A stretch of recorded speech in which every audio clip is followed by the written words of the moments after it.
My name is Andrew Stewart, and I am a member of the Rhode Island Media Cooperative. 2016 has proven to be one of the most eventful years in recent memory. One element that is particularly taking up a substantial level of interest is the issue of minority rights. In a year where groups like Black Lives Matter have been making headlines on a weekly basis, it seems that a great level of political activity and attention is being paid black and brown people and their votes during this election.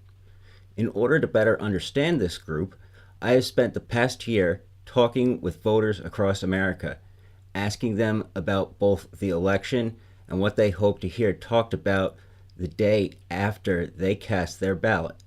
We now present to you the results of those conversations. Jim Brash is a member of the New Jersey Green Party and has previously run for several offices. So, Jim, I'd like to start off by just asking about your own history with running for office and the Green Party in New Jersey. Okay, well, I joined the New Jersey Green Party back in 2013, if memory serves correct. I ran for state assembly in 2014. Since then, I've been the state treasurer for the Green Party. I've also served as its finance committee chair, and I'm currently serving as the Green Party of New Jersey's communications committee chairperson. I'm also a delegate to the Green Party of the United States National Committee as well. See, what else can I add to that? Right now, because of the Bernie Sanders campaign and the fact that we have two candidates between Clinton and Trump that most Americans despise, the Green Party of New Jersey is actually growing. And it's growing at a phenomenal rate right now. We have now 4 candidates running for office around the state, one for city council down in Camden, another for school board in Bloomfield, and 2 congressional candidates. One from out of the 5th district or 6th district, I believe, and one out of the 11th district. And things are starting to pick up now. More and more people are starting to look at other options as far as voting is concerned, as far as political affiliation is concerned. And the Green Party of New Jersey has been right in the midst of that. We're not just a group that's running campaigns all the time. That's not what we do. All of our members are activists. So some of our members are members of 15 now. Some of us are members of the Incarcerated Guard of State, Food and Water Watch. Most of the things that are going on in the state, we're involved. We're involved in.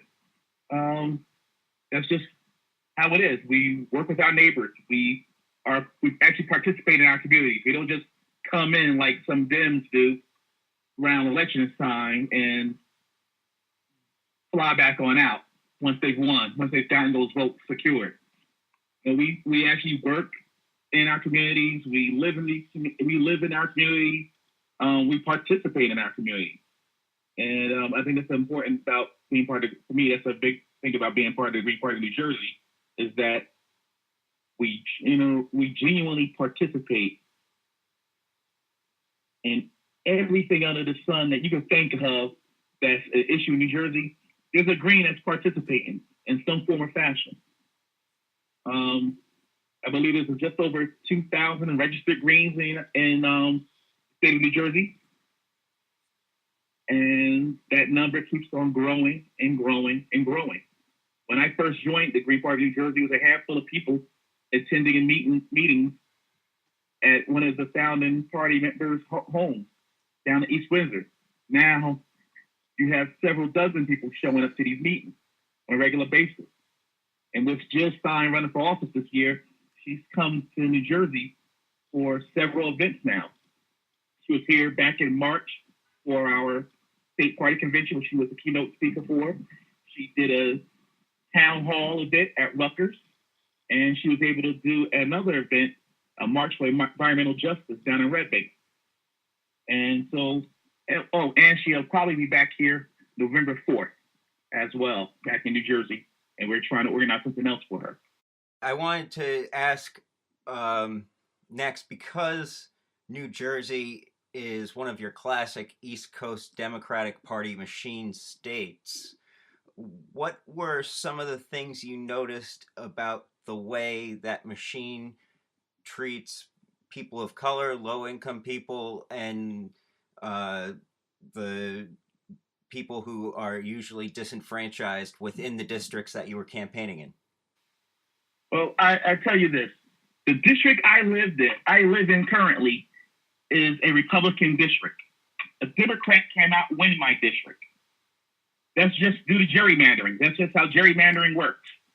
I mean, the Democrats and Republicans sit in a room and at somebody's home or over a lunch or whatever the case may be, and they basically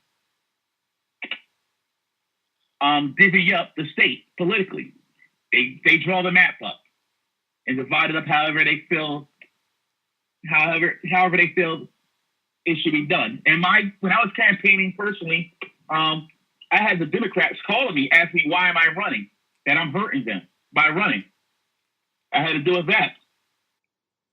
Do you see any interesting developments coming from the Democratic Party in relation to the growth of the Green Party over the last few months? What I have seen, they have changed their marketing now. Now, they're no longer just Democrats now. They are Bernie-crats now. And so therefore, they're trying to appeal to those individuals who were ready to give up on the Democratic Party. Now say, well, look, we're Bernie-crats. We're going to take back the party from the establishment, which is an impossibility, but that's what they're running on now. They run on that now. You see a lot of that. You also see a lot of how can I put it? You see a lot of finagling going on when it comes to the Democratic Party and when it comes to being green, to us green. When I ran, I had to actually fight to get on the ballot. The Republicans could care less about me being on the ballot. The friction came from the Democrats. That's who Greens have to deal with on a regular basis. The Democratic Party. We can win over Republicans. I think we need to focus more on trying to win over people from the right, because a lot of our economic policies, they will find appealing, actually. We don't want big government. I mean, we want we believe in decentralization. We want community control over everything. I mean, so that said, our main opponent is the Democratic Party. They come whenever we run for office. They get out to vote. It's like you can't vote for them. Don't waste your vote on a third party.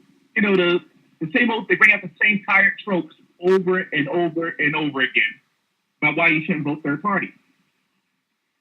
But when you ask people in the street, what has the Democratic Party done for you, you don't get any answers because they haven't done nothing for anybody. And that goes doubly for people of color, disenfranchised people. The Democratic Party has a stranglehold over the black throat, over the black vote. Part of that stranglehold is because fear. Also, the black misleadership class, so they're not real leaders, they're misleaders who are in the Congressional Black Caucus, who convince black folks to vote Democrat no matter what, so it's against their own interests at times. You have to deal with those people. Black people do not get anything from the Democratic Party. I know I've never gotten anything from the Democratic Party. Since I'm 42 years old, I've been voting so I was 18, so since 1992, I can't think of one good thing that has happened because of a Democrat. I voted for a Democrat. Bill Clinton is basically the godfather of mass incarceration. I mean, the new Jim Crow happened under him. I mean, the dismantling of all the welfare reform, which basically just means screw poor people. That's all it meant. It wasn't real reform. It was just another way to screw poor people, which both parties are good at. Black people in this country, out of fear, continually vote for Democrats. Every major black city, Newark, Chicago, you name it, is ran by a Democrat and it's being run in the ground. Poverty is not improving. Jobs are still scarce. Democrats are not the friend of people of color. But the problem is we don't see that. All we see is the propaganda that we need to be scared of this guy, or we need to be scared of that guy. And if you don't vote for me, you're gonna end up with that guy, and he's so much more horrible than anything you could imagine. It's like this year with Clinton and Trump. Yes, Trump is a scumbag. He's a sexist, chauvinist pig. But we already know that Hillary Clinton is in the pocket of Wall Street. We already know what she thinks about mass incarceration. We already know what she thinks about sending our young men and women off to fight wars so that somebody in a suit, somebody from ivory tower to profit from. We already know what she's about. And she's just as horrible. People tell me all the time, oh, you Greens are going to split the vote and Trump is going to win office. Or you're taking votes from Hillary. And I tell them all the time, Hillary has to earn votes. Votes are not guaranteed to any candidate. And that's the problem with our system as it is. You have two parties that think they are owed, that they actually are owed your vote. We're doing nothing other than being a blue or red next to their name. You mean? And that's the problem. That's the problem. They don't earn people's votes. I'm not scared of Donald Trump becoming the president of the United States.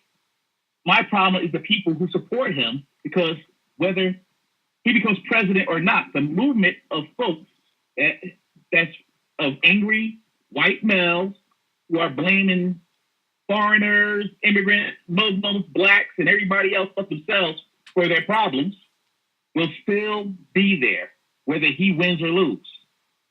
That's the danger. Trump is not the danger. It's the movement behind him that's the danger. But the media doesn't play it that way. The media plays it that he's a danger, and if you take him out, everything else will be fine. When, if you look in the streets, everything else won't be fine. I mean, there's a reason why two anti-establishment candidates in Sanders, though he is a little bit establishment, being that he's been in the Senate for 20, 30 years at this point.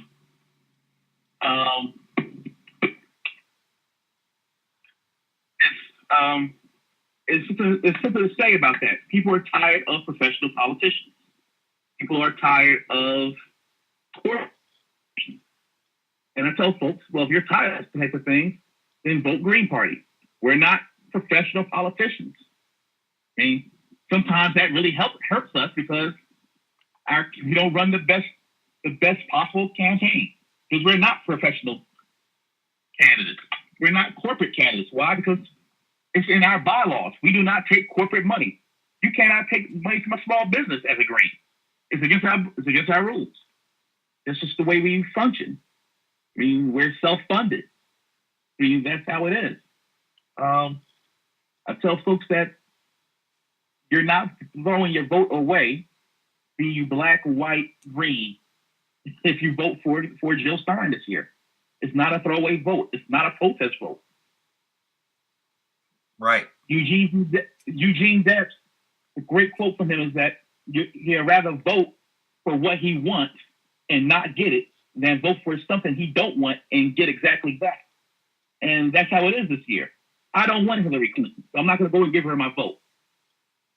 I don't want Donald Trump, so I'm not going to go and vote for him. I like what I see with Jill Stein, and not just because I'm a member of the Green Party, because at the end of the day, I'm not obligated to vote for her.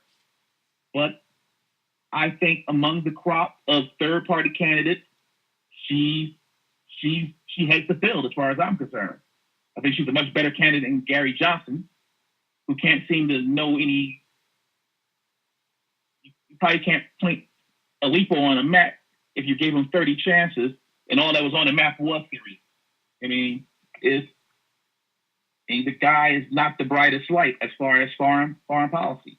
We already know what Jill Stein wants. She wants to close some of those 900 bases that we have around the world that helps support our empire, which is basically what it is.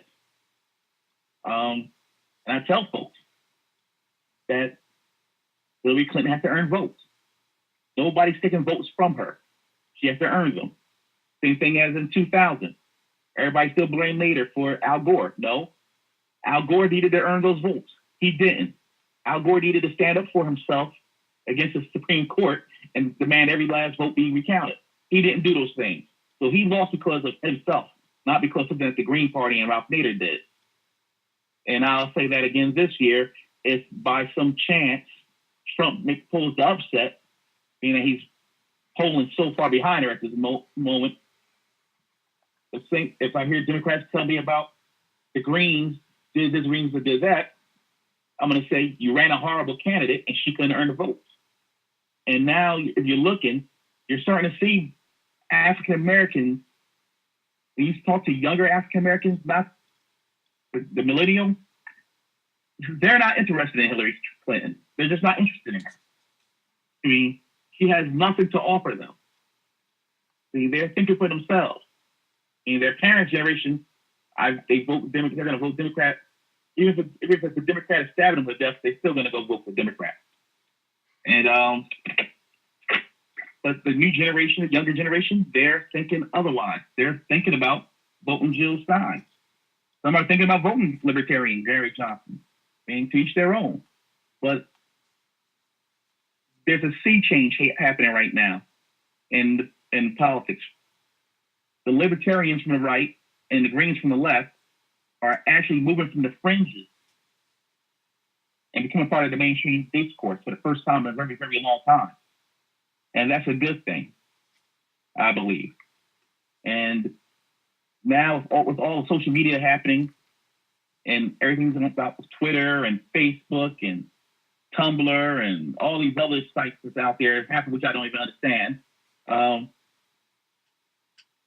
people are becoming more educated about their politicians.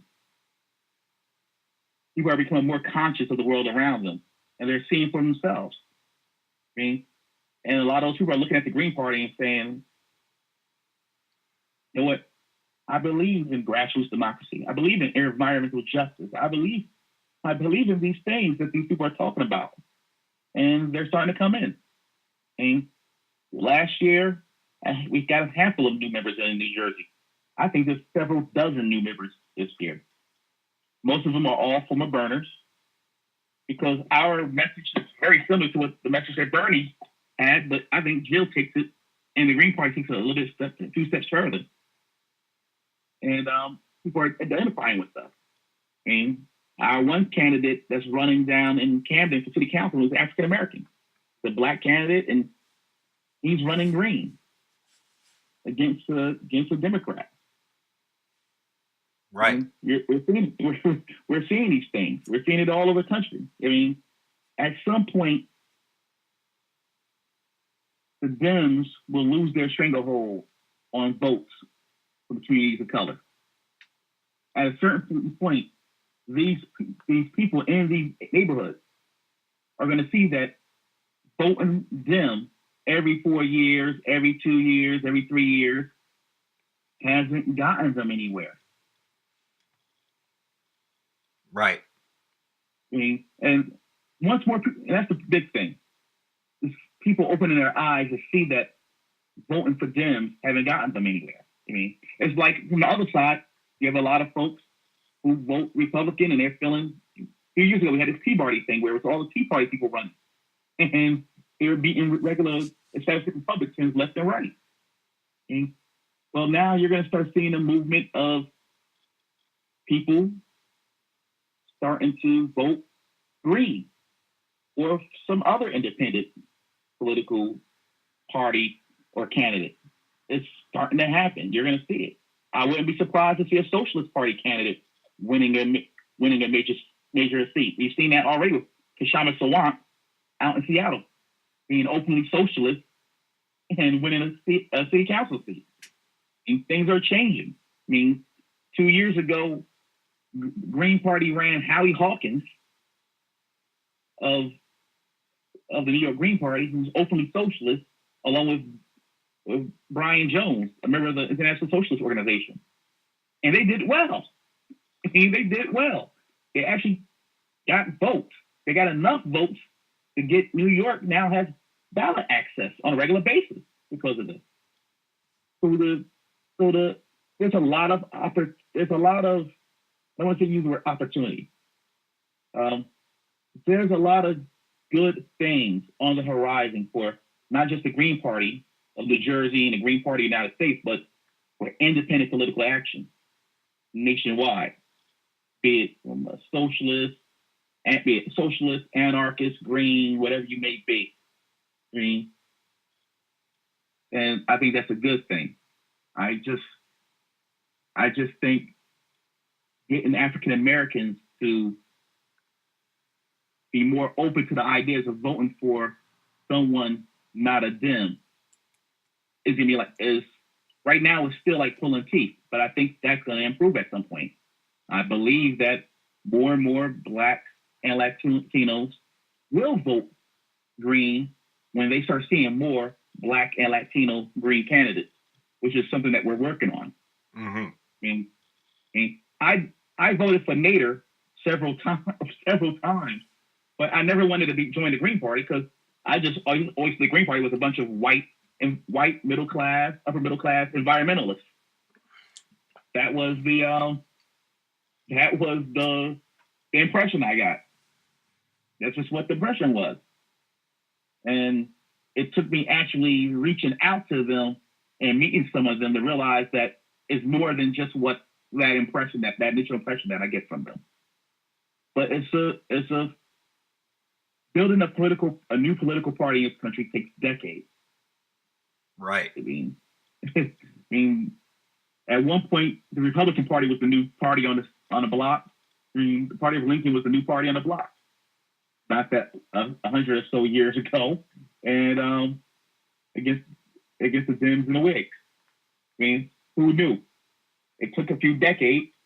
They finally got themselves a president in office, Lincoln. We know the rest of the history after that. We know the rest of the story. But it takes time to build a new political movement in this country.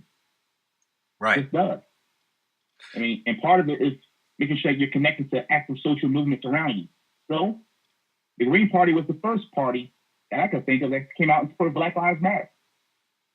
We support 15 now in the fight for 15. We were saying that 3 years ago, before it became fashionable for Democrats to say, you know what, we want $15 an hour minimum wage. But we have been saying that all along. Right. I mean, that's the whole thing. I mean, nobody's talking about a guaranteed basic income yet, which is what actually we really need, being how precarious work is in this country. That's what we really need, is a guaranteed basic income for every adult male and female in this country. But that's another fight. But Green's already talking about that's what's needed. Right. I mean, we have a Democrat running this state right now for governor, Phil Murphy, here in New Jersey. He's talking about having a state bank. Well, when I was running a couple of years ago, I was about, we need a state bank. We need to take back our finances from Wall Street. Now that's become trendy to say that and do that. Taking, because it's a good soundbite. We need to take our finances back from Wall Street to take care of Main Street. But Greens have been saying that for years. Right. So that's another thing. Sometimes, reason why parties like the Green Party stay small is that some of its better ideas are taken by the larger established parties. It happens. Yeah. Al Gore, on the one hand, says he loses votes to the Green Party and Nader, and then comes out with a multi-million-dollar documentary about Green Party issues regarding climate change. Exactly. And I tell people all the time, the Democratic Party is the graveyard of social movement. You name the social movement, and it has a tombstone in the Democratic Party. You name the movement, there's a tombstone for it there. Right. Black liberation, where did it end up at? Inside the Democratic Party. That's where it ended up at. All those people from the civil rights movement and Black Power movement became Democrats. So when you look at that Congressional Black Caucus, all you see are former civil rights activists and other Black empowerment activists who bailed on the movement because that's what happens. I mean, every movement you could think of, women's lib, where did it end up at? Inside the Democratic Party. That's where it ended up at. Right. I mean, the first wave of LGBT right activists, where they end up at? In the Democratic Party. I mean, so the Democratic Party has become the party, it's the graveyard of movements.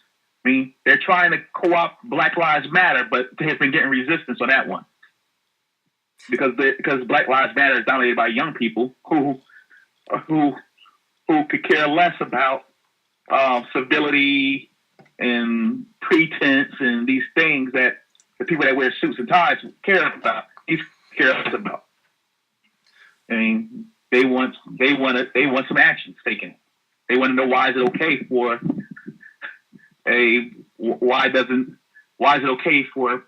a person of authority to shoot you unarmed and nothing happens to them. They want to know these things. I mean, so you just can't buy that off. The Democrats are good at buying people off and buying movements off. They can't just buy off Black Lives Matter because it's been a long time coming. And sadly, things have gotten worse for Black people under Black Bush or Barack Obama, whatever you want to call him by. He's been horrible for Black America. Horrible. Right. And he's been an empty suit. It was 8 years. Think about it. Most of the Bush policies he continued throughout his 8 years. Mm-hmm. I mean, the man received the Nobel Peace Prize, and he's bombed more countries than his predecessor ever did. All right. Think about that. He received the Nobel Peace Prize, and he's bombed more countries than his predecessor. So, and he's just neoliberalism in a black face. That's all he's been. Right. So, one thing that continues to be talked about a lot in the media and also in certain communities is particularly the idea we've got to worry about what this would do to young people and to specifically young people in communities of color should Trump get elected. And you're a new father, so what are your thoughts on that in terms of both the odd chance that Trump gets elected, but also in relation to a green vote? Look, right now, the media, the Dems, they're using all this fear pornography about Trump. Is he a scumbag? Probably. Is he sexist? Definitely. Can he be racist? Probably. I mean, you really can't name a president that wasn't a racist, though. So, as a black person, we're already used to that one. That he's not going to do nothing for us. I can name 30 presidents before him that didn't do anything for us. So, I mean, that's not an issue there. Plus, just like Obama, he's going to have to deal with the Congress and the Supreme Court. They said that he's going to get to pick some justice for the Supreme Court. So what? The right wing already has the majority it needs on the Supreme Court, which is why Citizens United passed the court. I mean, it's already 5-4 already. So him adding another one doesn't make much of a difference at this point. As far as communities of color are concerned, I think he could do no better, no worse than Hillary Clinton. I've already seen what Clinton could do for black people. Absolutely zero. But yet, the last Clinton helped put 1 million of us in prison through these 3 strike laws and all these other mandatory sentences laws that only, blacks and whites get high about the same rate, but in this country, a black person gets arrested for it 6 times more than a white person does. That all started with Bill Clinton. So I'm not really scared. I'm not really that fearful about what his presidency is going to do. I'll tell you one thing that will happen is that if he's elected, we're going to see a lot of folks in the street, and that could be a good thing because we need major changes to our political system. And him getting elected, I'm not scared. I don't think black people should be scared of him. What we should do is organize ourselves more. Be prepared for the worst. I think that's what we need to do. We need to prepare for the worst and order ourselves to fight. We know how to fight. We got to get ourselves in the street. That's what's going to happen if this guy's elected. He's going to have such a rough time. He's going to lose both houses of the Congress. He's going to lose the Senate. He's going to lose the Congress. He's not going to be able to get anything done. So I wouldn't worry too much about Donald Trump. We've already seen what Hillary has done as a member of Barack Obama's cabinet, though. There's going to be more drone strikes. The war on terror will continue. The war on drugs will continue, and more and more the new Jim Crow will continue in this country. We already know what we're going to get with her. We do.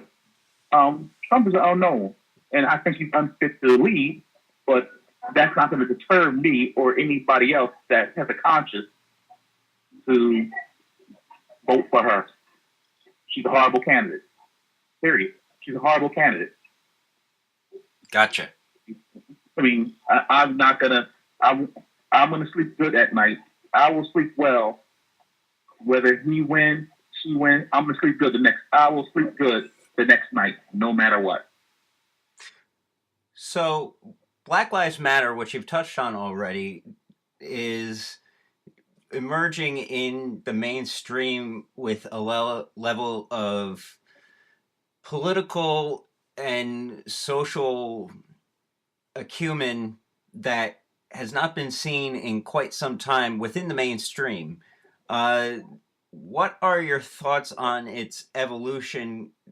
Because, at least to my mind, it seems like it's prepared at this point to reach the same levels that the Black Panther Party did at its similar point in its development.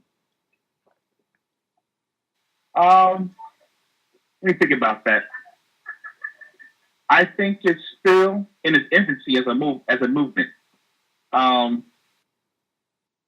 It still hasn't. And so, there's Black Lives Matter nationwide. So there's different state organizations doing different things. There's a Black Lives Matter here in New Jersey, for instance, and it's doing its thing. I think there's really no real national coordination from what I gather from the organization. It's not nationally coordinated. Also, there's no real list of demands have been presented yet. The Black Panther Party, for instance, had a list of demands. It has also had its own 10-point plan as well of what needed to be accomplished. Black Lives Matter has not gotten to that point yet. Moving for Black Lives did with a platform recently, I believe. I think they came up with a platform, and immediately as they came up with their platform, every Democrat and their grandmama that was running for office ran there to ran up to them to see if they could get an endorsement or not. And I'm not sure if Black Lives Matter is planning on endorsing anyone this year. I hope it does not endorse not one candidate at all. Right. I think that would be the best thing for it, is to not endorse candidates and forge ahead on its own and do that, not to find itself tied to the Democratic Party in any way, shape, or form, because that's what generally happens. Right. Also, it needs to focus on building up its base support as well, because right now, people on the right are attacking it, calling it a terrorist organization. So when you're being called a terrorist by many people, you need to build your base of support. So right now, it needs to work on building up its base of support. It needs to make those needed connections. Like, for example, there are a lot of prison groups in prison, like the Free Alabama movement, the Free Ohio movement. There are prison groups, and they need to reach out to these groups. If it's really about Black Lives Mattering, they need to reach out to the groups that can support it. And a lot of prison groups will support Black Lives, are going to support Black Lives Matter. It's just the way it is. They're going to support it. They need to make those inroads. I just hope that as they build the movement, that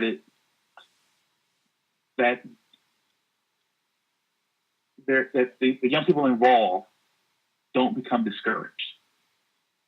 That they go in eyes wide open, knowing that this is an uphill fight. And I also hope that they begin to couple their fight against the authority figures who are killing folks, that their fight against police brutality and the legality of police shootings, they couple that with also fighting Black on Black crime, for instance. Because still, at the end of the day, I'm more likely to get killed by another person of color than I am by a cop. And that's just the truth. So hopefully it becomes more than just about the cops. Right. That it becomes about Black Lives Matters, that they become something about transforming community. And that's what it takes. Right. I mean, just going after cops is one thing, but we need to go after, for Black lives to truly matter in this country, we need to go after a lot of other issues. I think that's just the one that the media hits on all the time, is the police shootings, which are deplorable and despicable and everything else you could think, every other adjective you could think of. Also, we need to address we need to be fighting against gentrification of our neighborhoods. We need to be fighting against Black on Black crime. We need to be fighting for the Black Lives Matter people should be connecting with the 15 now people and the fight for 15 people. Because, I mean, our Black lives don't matter if there's no wages coming in. You understand? You understand where I'm coming from? Yep. We need to have all those things are connected. And I'm hoping that they make the various connections as they move forward. Of course, they're going to make mistakes. We all make mistakes. And we as Greens make mistakes. We as individuals make mistakes. Movements make mistakes. It happens. But I just hope that they learn from their mistakes and they don't become discouraged, and that they're able to connect with other movements, other groups. There's strength in numbers. If you can connect with the prison rights groups and the prison reform groups, and you can connect with the legalization of marijuana groups, and you can connect with the people who are fighting for $15 an hour, I mean, you find yourself with a very large social army there that now the powers that be will be afraid of. Because right now, that's the biggest thing. The 1%, the elites, they have control over everything. I mean, we need to be able to put several million people in the streets to make them feel a little bit afraid. We're not there yet. I mean, We need, and then we need to connect what these young people are doing with Black Lives Matter and connect to everything else. It all is connected. Somebody needs to connect the dots. There isn't, I mean, Jill Stein talks about it all the time, how she talks about jobs and crime and poverty and mass incarceration and how they're all connected. And I'm hoping that these young people of Black Lives Matter see how they're all connected. That once they connect the dots for themselves, nobody's going to stop them. Right. And plus, also, we think that Black Lives Matter is just Black people, but no, that's the name. There's a lot of young white people who are also involved with Black Lives Matter. They're getting involved in their own way. See? People's opinions of cops are changing. It's a generational thing. I think there was a generation of Blacks in the 50s that stayed clear of cops. Then you had the generation that followed it who wanted to become cops, thinking that they'd do something good by becoming cops. And now we're at a point now where now we have a generation of young people who are questioning the very existence of the police as an institution. And they're learning from themselves that the institution that props up the police is racist. They're learning those things now. They're learning that a lot of these laws have nothing to do with justice and everything to do with money and race. And as they learn these things for themselves, they will the movement will get stronger. right. I right now, for me, I am impressed with these young people in Black Lives Matter. I'm impressed by them. They get out in the street, stopping traffic to demand what their parents are telling them they can't get, which is respect. That's what they're asking for. At the end of the day, it's about respect. The idea that when a police officer approaches you, they approach you with respect and not with immediate fear and disdain and disgust, which is what most of us deal with as African Americans. So I took my cap to them, and I just hope that they don't become discouraged, because every movement goes through its laws, and right now the focus is somewhere else. Focus is on elections. Let's see what happens after these elections. All the lip service that was given to these young people about if any changes made, see how many changes get made, and then we can see what the response will be to those changes or lack thereof. I think that long term, though, for Black Lives Matter to become truly influential, it's going to have to connect with other social movements. It's going to have no choice in the matter. Right. It can't be. It has to go. It has to move beyond just we're tired of the cops. We're tired of how we're treated by the police. We're tired of the institutional racism that the police departments have. It has to move beyond that at some point. It's going to have to become, well, the whole criminal justice system is corrupt. Well, they're starting to hit on that already in their platform. It's about, they hit on that a little bit. They have to take it to the next step. I mean, the Black Panthers in their heyday, what was their final solution? That this system, this capitalist system, was the problem. Not just the police, not just Wall Street, but the system. The system itself is the problem. And I hope that the kids from Black Lives Matter reach that point where they realize that it's the system itself. The system that you live under is the problem. That it's capitalism. That's the problem. That it's the cronyism that goes along with the capitalism. That's the problem. Not just that all the things that we're experiencing as Black people are symptoms of the system. It's byproducts of the system. Once they get to that point, then it's going to be truly awesome then. Right. They're not there yet. Right. Some of these, when they first started, remember there were people, some of the founding members who had been supporters of the out west were Republicans or Black Republicans. Which there's nothing wrong with that if that's what you identify with that philosophy. But that's who some of the founders were. Women who supported Black Republicans. That was what it was, and it's moved beyond that. That's another thing about this that I like about Black Lives Matter. It's moved beyond the initial handful of people who started it. It's gotten bigger than them already.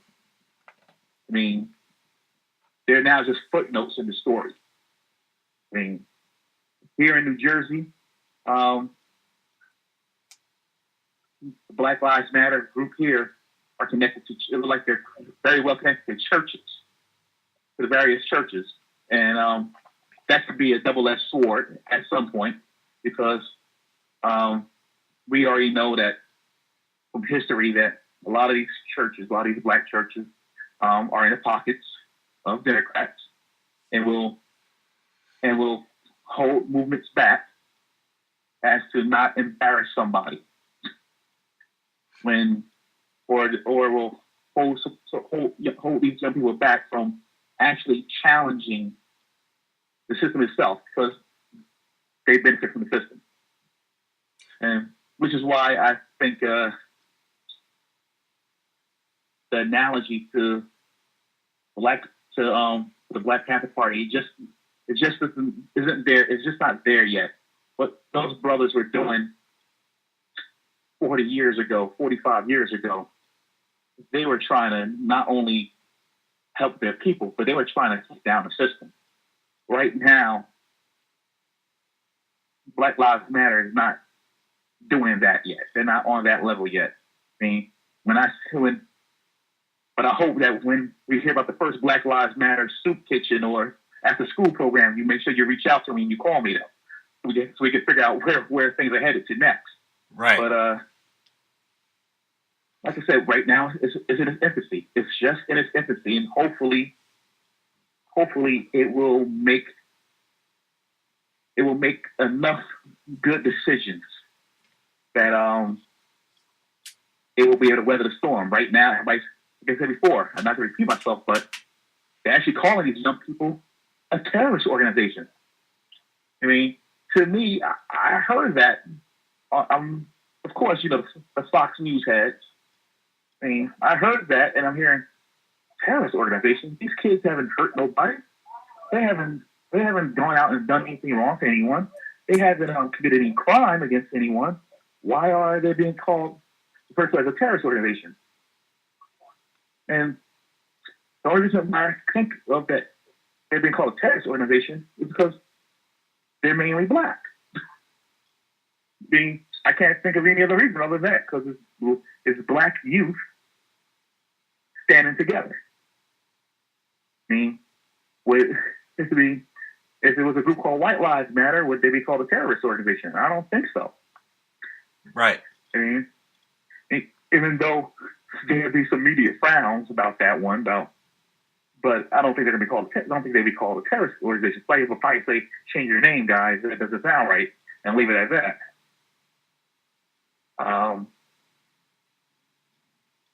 Right. I think it's just when you look at the Black Lives Matter stuff, there's a lot of hope there. There's a lot of hope for change, and I'm cautiously enthusiastic about what's happening with them. And that's the best way I can put it. I'm cautiously enthusiastic about them, and I just feel like as an organization, it's in its infancy. Right. But I could say the same exact thing about the Green Party of New Jersey, which I'm a member of. Even though we've been around 20 years, we're just leaving an incubator as an organization. So, I mean, there's a lot to be. So when I'm looking at Black Lives Matter, it's like, well, they're organizing and they're trying to get it together, but you know what? And they're making mistakes, but yet we're making mistakes and we're still organizing and trying to get it together on our end. So, I really can't say anything else about the Black Lives Matter stuff other than what I said initially, that It's in its infancy. I mean, the only limits for that organization is what it allows to put, that is what it will put on itself. And that's the best way I could put that, is that it's up to them what they want to do. I mean, they could win some police reforms and say that they're done. And that would be fine. That would be fine if they did that. But I'm hoping that at some point they grow to the point where they see that there's a problem with the system itself, and they go after that. That for Black lives that really matter in this country, they have to take on the system itself, the whole thing, not just the police and not just the courts, but the whole thing. That's what I'm hoping for. That's my dream for them. But what they dream for themselves is something totally different, maybe something totally different. But whatever they believe, I back it up. I have twin 10-month-olds and an 8-year-old daughter. We have one boy and 2 girls. And as their father, their lives matter to me more than my own life. I would like for them to grow up in a world in which there is no Black Lives Matter movement, where they live in a world where their life isn't marginalized, and they don't have to fight for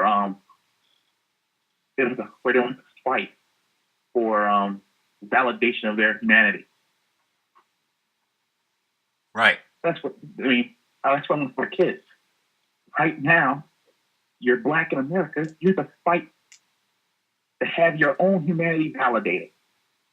There's nothing wrong with that. And there's nothing wrong with the fact that we have a president in the White House who says the bare minimum about anything related to Black people. He says the bare minimum. The bones bare minimum at that. He says very little. I mean, he made a statement about Trayvon could have been his son, but he didn't say anything about we need to transform how the police relate to the communities of color. He didn't say that. He didn't say we need to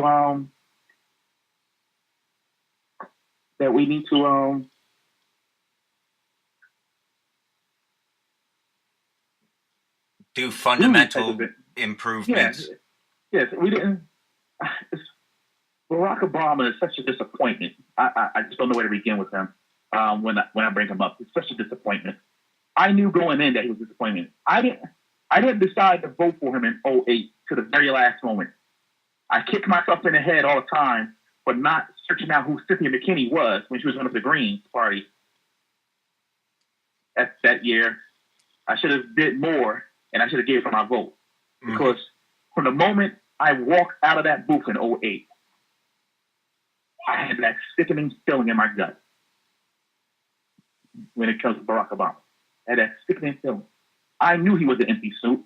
I knew that hope and change meant the same old song and dance that we had experienced. I knew these things, and I still allowed myself to slightly believe that just maybe this guy can do something different. Knowing that he's part of the duopoly, that he's a corporate candidate, that he was handpicked by them, that he ain't just come out of nowhere. They have been grooming him for years. And it goes back to that thing from Eugene V. Debs. I voted for somebody I didn't want, and I got exactly what I didn't want in the process. Instead of going with Cynthia McKinney or going another candidate, a Socialist Party candidate, or writing myself in for that matter, I went with him, and it was the worst move I ever did. Okay? And he's the only. 2008 was the first time I voted for a candidate that was not an independent. I will never make that mistake again.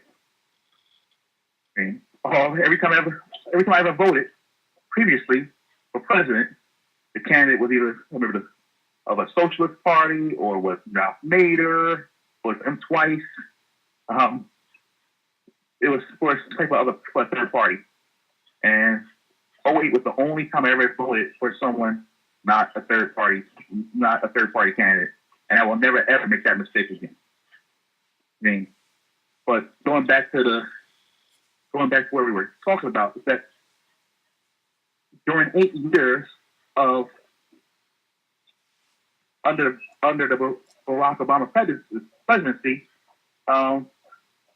things have gotten just worse for Black people. And nobody wants to say that. Nobody wants to say that. And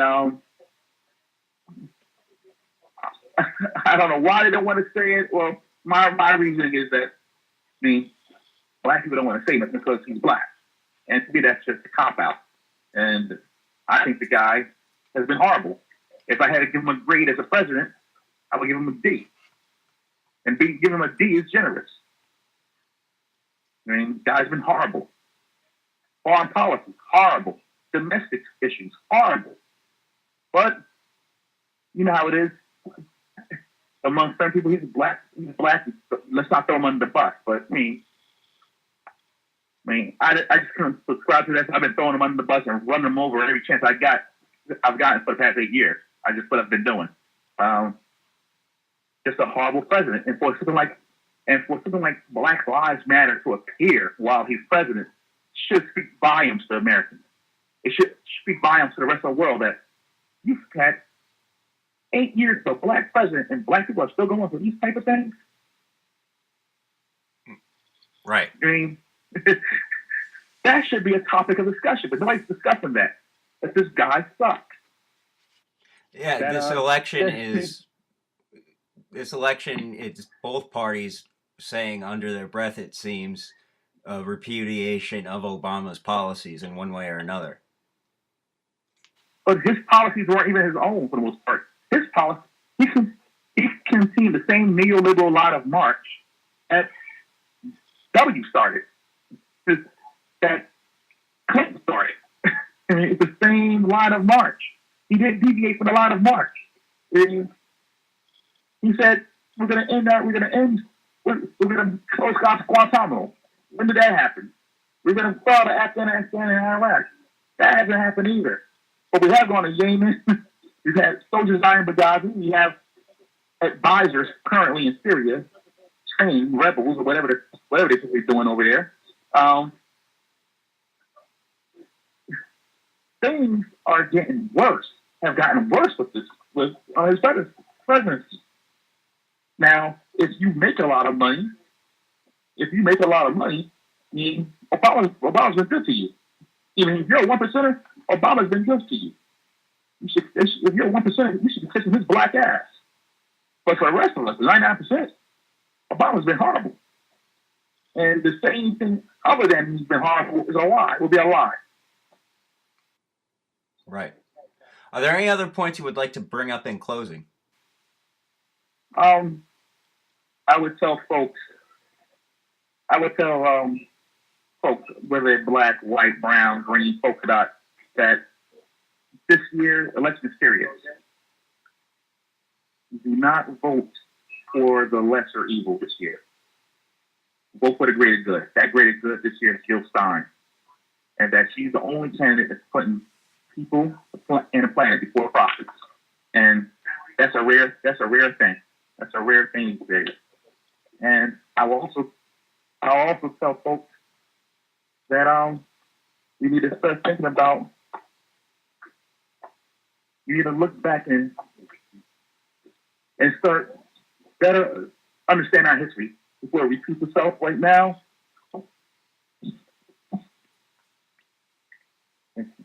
Right now, history is repeating itself. It really is. And it's everybody. It's like 2000 all over again. Oh, you can't vote for Nader. You're gonna hurt Dora. Now you're getting that this time around. I would tell folks to vote their conscience, not their fears.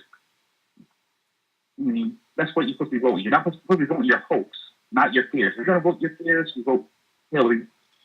If you vote for Hope, you're gonna vote for somebody else that's not her. I mean, whether it be Mimi Solstick or the Socialist Party or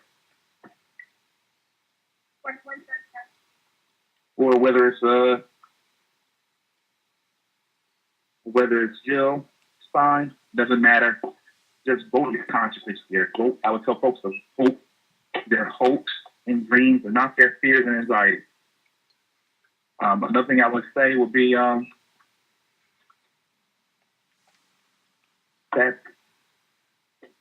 Thank you, man. Another thing I would say is that I would tell folks is that it is okay to be African American, Black, whatever you would like to identify as, and not vote Democrat. That it's okay to vote Green or Independent or a socialist or somebody that's not a Democrat. That it's okay. That you're not going to burn in hell for doing it. Thank you. And I would tell folks that that major changes are happening, and that we're living in times where history can be made, and to keep that in the back of their mind, that history can be made. We live in those type of times where history is going to be made, where things are going to be changing rapidly, and that we can be part of those changes. Black Lives Matter is one of those changes, one of those groups where they might make history.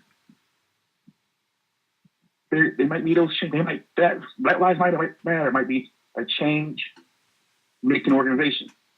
The Green Party, if it could get it together and win some seats, then there's 104 or 5, I believe, elected Greens in the country right now.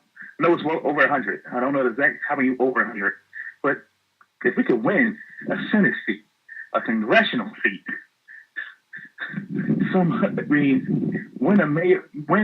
a few more mayoral races, because we've had a few mayors already, but win a few more mayoral races, win some state legislative seats. We can actually change things for the better, but we got to start winning. The only other thing I would say is that Black people need to take the advice of Malcolm X. He once did an interview with a group of young socialists from the Socialist Workers' Party back in the early 60s. And he told them in his interview that young people need to think for themselves, listen for themselves, and see for themselves. And I think that is more true now than it was in his day, that people need to think for themselves, listen for themselves, and see for themselves, especially when it comes to social and political matters. They have to see, think, listen for themselves. Otherwise, if you don't think for yourself, then you allow the media to think for you. And that goes for a lot of things. But if you're not doing your own thinking, somebody's doing your thinking for you, and that's a dangerous situation to find yourself in. And being Black in America, you don't have the luxury of not thinking for yourself, or not seeing things as they are for yourself. We don't have that luxury. You just don't. I mean, our communities are suffering from socio-ecological degradation, blight, crime, poverty. We're suffering in that way. We give our vote to a party, locally and nationally, that cares two shits about us. They don't care about us. And the fact that we don't see that says a lot. Says that we're asleep at the wheel. I mean, how can you not realize that these folks don't care about you? I mean, I grew up in East Orange, which is a suburb of Newark, and going back and forth, living in and out of Newark and East Orange, I saw how things improved for wealthy people. I mean, in New Jersey, they built They built these smart centers and all this other stuff. But yet, they built these apartments that nobody making the average wage can afford. And nobody sees who's doing it to them. They don't see that. I mean, that whether the person is a Democrat or Republican, the 1% is still in charge. That the elites are still pulling the strings, and that has to stop. People have to open their eyes and see the world for what it is and how it is, and accept it as that, and then go out and do something about it. They have to do something about it.